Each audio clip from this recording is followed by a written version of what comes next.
Another human timeline revealed by ancient texts and maps, Hancock Shatters modern history, because this, of course, is evidence. Hancock is one of the few great pioneers in alternative history. He's a journalist, and he just puts all this evidence together. Formerly working as a journalist for the big media companies, he set off on a journey to discover the real truth of human origins. His research is startling and quite possibly erases the old narrative of history. Masi Ghani reports, there's evidence that the timeline of civilization extends much farther back than just 10,000 years ago. The famous ancient monument of Egypt, the Great Sphinx, stands today showing signs of erosion as if water had been running through its walls for many years.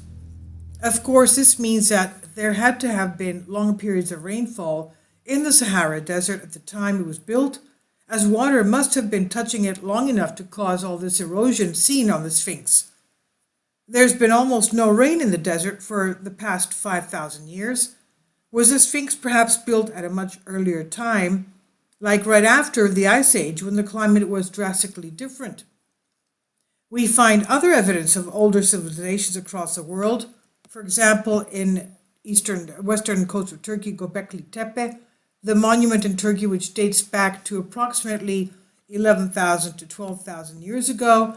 And when we hear that date, we remind ourselves of the comet impact, the Younger Dryas comet, that split into 18 pieces, most of them going into the area of the Northern Hemisphere over North America.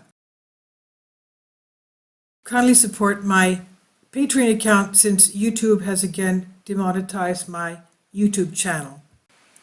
The daily posts are 5 videos daily, and they are totally different from what I have on my YouTube channel. Thank you so much for your support and that you find all my content so interesting. You'll find the Patreon account details in the description box below. Of course, that is considered an extinction level event. The megafauna and flora of North America, even the Clovis culture, disappeared because of that. And also in Göbekli Tepe, structures showing they're consisting of carefully engineered stone tablets and carvings of animals such as lions and gazelles that lived nowhere near Turkey at the time. Well, perhaps they were also done away with. Now, findings of the structure certainly suggest that humans were living in a much more advanced society than previously thought. Previously thought meaning that humans were still cave dwellers or early agricultural settlers or remote numbers of people due to the higher population and skill knowledge set required to create it, creating Göbekli Tepe. And as for where the ancient people came from with the idea to carve these animals out, they have no idea. So it's shocking. If we keep looking, we'll find other traces of civilizations around the world that predate the oldest known remains, like the Dwarka in India, the 12,000-year-old tunnel network running from Scotland over to Turkey, and more.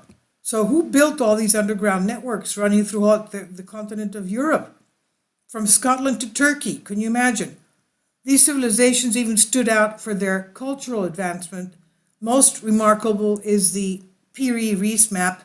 It was put together by a cartographer in 1513 that accurately depicts the world and its continents connected, including the continent of Antarctica. Antarctica is actually shown as a habitable place once housed by humans. The level of geography and math, not seen until at least the 1800s, that it took to accurately display a map like that is far ahead of its time. The presence of longitudes, the equator, and even spots of Antarctica that only satellites have been able to pick up remain inexplicable. Could this be Atlantis? These are the, quote, fingerprints of the gods, end quote, as Hancock would put it. But where are these fingerprints sourced from? Hancock contends that Antarctica was once Atlantis. That's what his theory is. He believes that the entire continent was once booming with life until natural disasters changed the climate to the point that sea levels rose and temperatures dropped. Was there really an advanced civilization living on Earth at one time that we have not heard of? If there was, could it have been more advanced than ours? Graham Hancock's accumulated evidence certainly creates a strong case for this. He published his books Underworld, The Mysterious Origins of Civilization, Fingerprints of the Gods, and his newest is Magician of the Gods. And they go into farther detail about this fascinating alternative history. Plato said, "This power came forth of the Atlantic Ocean, for in those days the Atlantic was navigable." So it could be that we still have a lot to learn about our ancient history. We know that we've had a lot of weather changes, geologic changes, and we're still learning. This is by Humans Are Free on Alexander Light. Please leave your comments, and thank you for your support.